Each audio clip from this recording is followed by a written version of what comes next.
Bonjour à toutes et à tous, très heureuse de vous retrouver en ce début de semaine. Voici les grands titres de ce journal. Vous l'avez peut-être vu samedi soir, le palais a pris des couleurs. Le jour de la Saint-Patrick, le vert était de mise. Nous y reviendrons dans cette édition. Les 11 sapeurs-pompiers de Monaco qui s'étaient rendus au Japon après le séisme et le raz-de-marée du 11 mars 2011, une nouvelle fois mis à l'honneur. Ils ont été décorés lundi alors que le prince souverain était venu dévoiler une plaque commémorative au centre de secours de Fontvieille. L'ouverture du Printemps des Arts 2012. L'accordéon était au cœur du premier week-end de concert. Le salon Ever se tient cette semaine. Comme chaque année, se déroulera en parallèle le rallye des énergies nouvelles. Nous vous dévoilerons son parcours. Et puis un large chapitre de ce journal sera consacré aux résultats sportifs du week-end.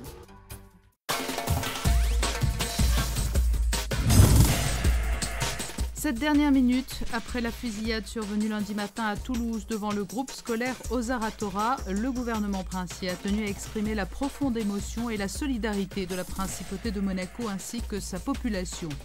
Je cite, en signe de deuil, une minute de silence sera également respectée dans tous les établissements scolaires de la principauté de Monaco ce mardi 20 mars 2012 à 11 h en hommage aux victimes. Le ministre d'État, son Excellence Monsieur Michel Roger, a manifesté sa tristesse et sa compassion auprès d'Hugues Moret, ambassadeur de France à Monaco, ainsi qu'auprès des représentants de la communauté juive de la principauté. Retour donc sur la Saint-Patrick. Chaque année, le 17 mars est fêté le saint patron de l'Irlande, alors tout particulièrement en Principauté, où l'on rend hommage aux origines irlandaises de la princesse Grace. Samedi, c'est le palais princier tout entier qui a été illuminé aux couleurs de l'Irlande. Le récit de Thierry Apparu.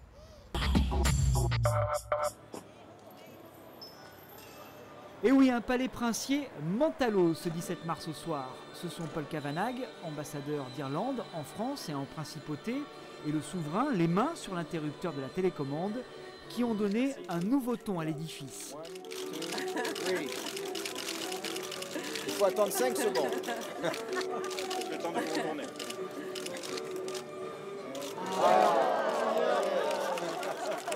Un palais donc couleur irlandaise, l'espace d'une nuit, celle de la Saint-Patrick, saint patron de l'Irlande, célébré en Irlande bien sûr, c'est la fête nationale, mais aussi dans le monde entier par la diaspora irlandaise et par sa descendance.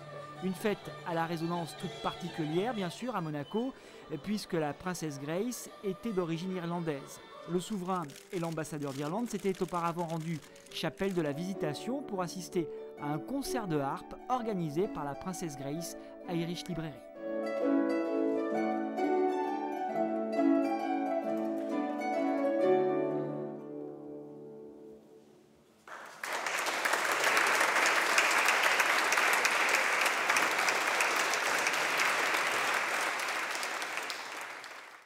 Un peu plus d'un an après le séisme et le raz-de-marée qui avait eu de terribles conséquences au Japon en mars 2011, les pompiers de Monaco qui s'étaient rendus sur place à l'époque ont été une nouvelle fois honorés. Ils ont reçu des décorations alors qu'était dévoilée presque au même moment une plaque commémorative au centre de secours de Fontvieille qui a été construit en 1988 et qui a été tout récemment agrandi. Fabien Bonilla assistait à cette cérémonie.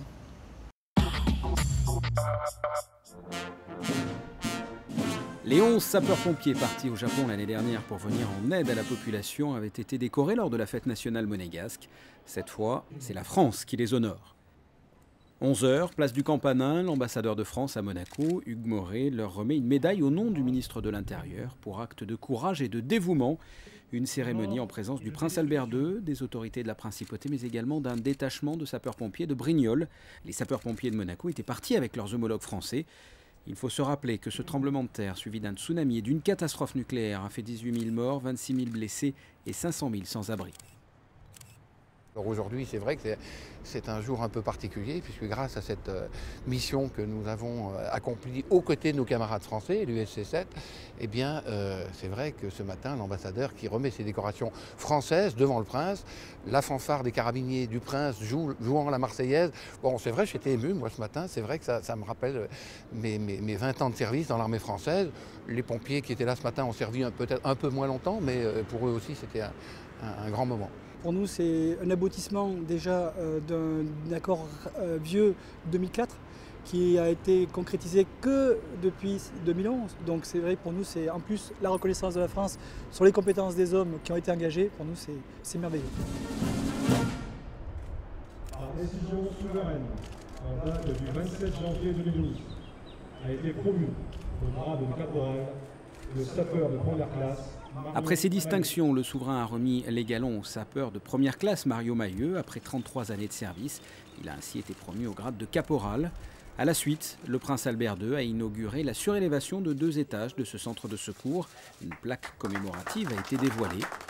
Ça a permis de donner un bol d'oxygène. Ce bol d'oxygène a permis d'une part de recruter, donc 11 sapeurs-pompiers, qui a permis en fait surtout d'améliorer le temps de service, aujourd'hui qui est relativement astreint.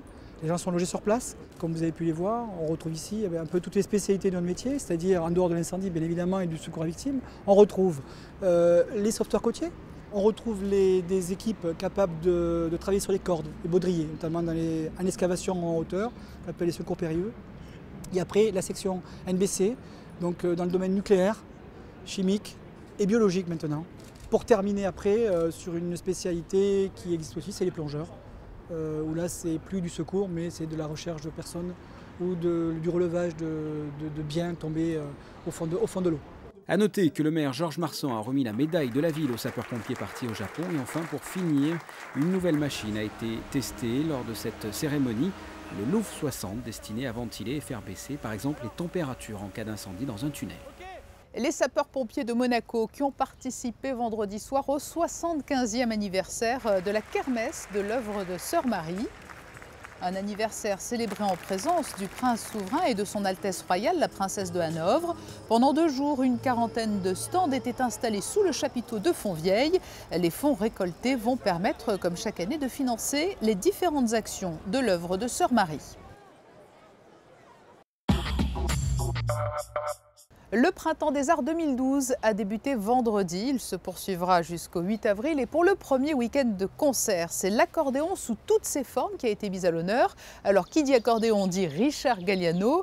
Le musicien a enthousiasmé le public venu l'écouter, salle Empire de l'Hôtel de Paris. José Sacré.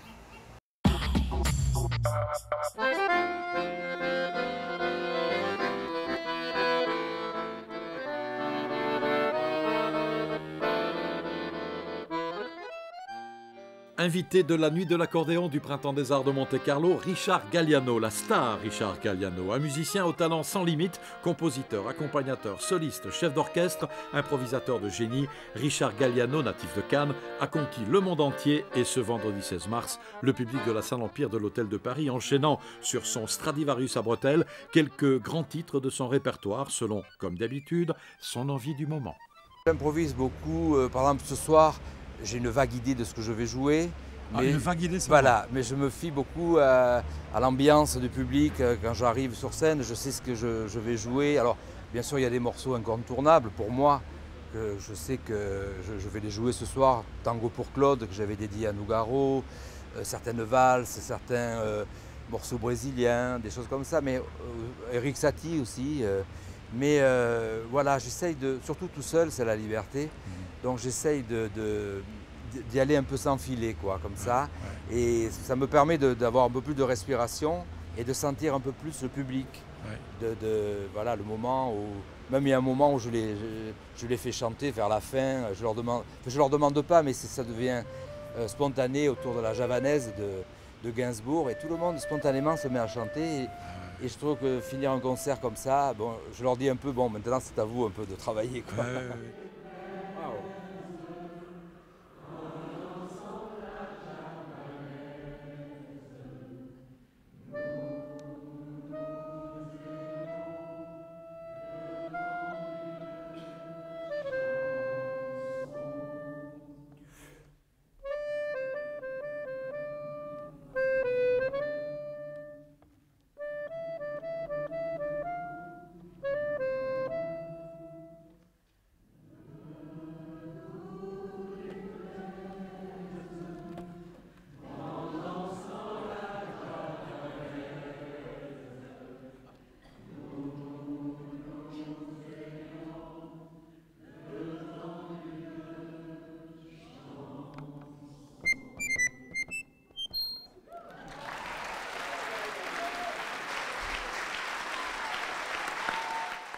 Dans un autre registre, le festival de salsa de Monaco se tiendra du 23 au 25 mars.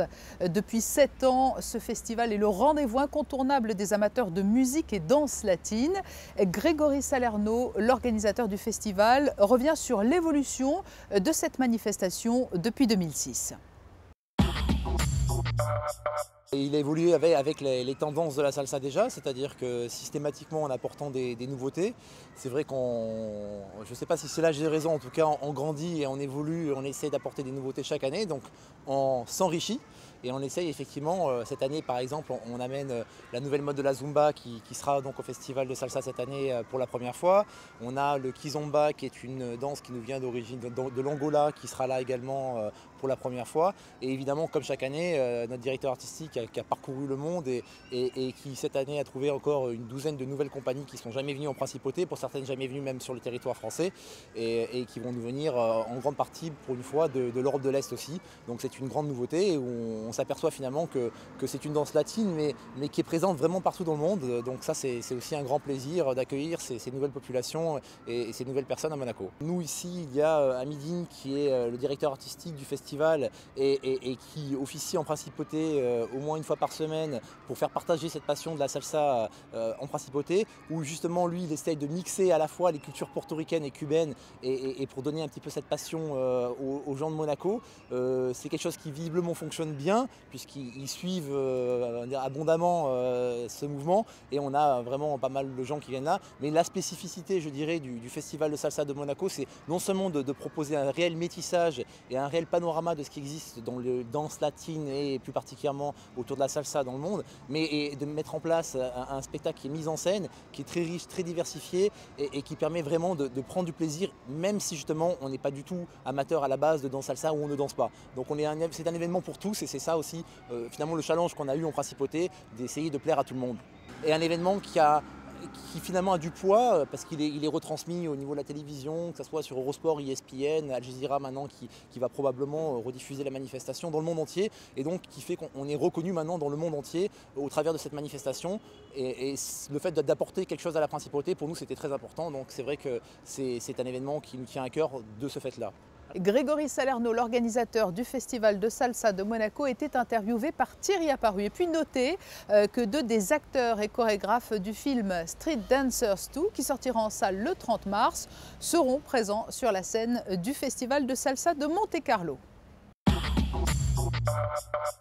Dans l'agenda toujours du week-end prochain en principauté, le retour des Sérénissimes de l'humour au Grimaldi Forum. À l'affiche du 22 au 25 mars, Chantal là-dessous, la comédie Le Président, sa femme et moi, le conte de Boudherbala et Stéphane Rousseau. Le week-end prochain encore, le traditionnel bal de la Rose avec pour thème Swinging London. Le bal aura lieu samedi 24 mars à la salle des étoiles du Sporting. Et parmi les artistes annoncés pour l'animer, il y aura Mark Ronson ou bien encore Pete Doherty. La nouvelle scène londonienne rendra hommage au phénomène culturel des années 60. Cette période faste, baptisée donc Swinging London, le bal de la Rose est donné au profit de la fondation Princesse Grace. Le rallye Monte-Carlo des énergies nouvelles se disputera cette fin de semaine. Son départ sera donné en parallèle de l'ouverture du salon Ever le 22 mars. Il faut savoir que ce rallye est un véritable challenge technologique pour ses participants puisqu'il se dispute sur le même parcours qu'un rallye classique, parcours que nous détaille Vanessa Dessy. Pas de rugissement de moteur mais plutôt des batteries bien chargées seront de mise ces prochains jours. En effet, parallèlement au salon Ever Monaco, le rallye Monte-Carlo des énergies nouvelles se déroulera également du 22 au 25 mars pour sa 13e édition. Les concurrents prendront le départ de 3 villes au choix, Lugano en Suisse, Annecy et Clermont-Ferrand pour plus de 800 km environ. La concentration est prévue à Digne-les-Bains où tous les concurrents se rejoindront afin d'effectuer 2 épreuves de régularité avant de rallier Monaco dans la soirée. Puis les équipages effectueront une étape commune Monaco-Monaco comprenant 4 épreuves de régularité. Le challenge urbain électrique est reconduit ce samedi, ainsi que l'épreuve de maniabilité sur le port de Monaco dimanche matin. La page sportive de ce journal à présent avec beaucoup de résultats et pour commencer, les sports collectifs. Du football.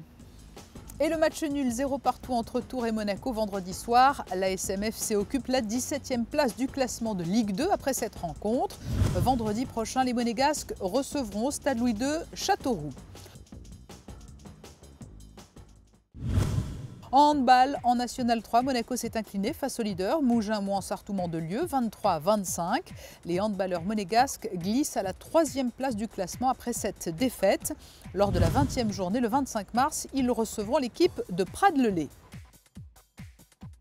Du tennis de table à présent, Monaco occupe la 4e place de la poule B de National 3. Les pongistes monégasques ont été battus par Lille samedi 11-8.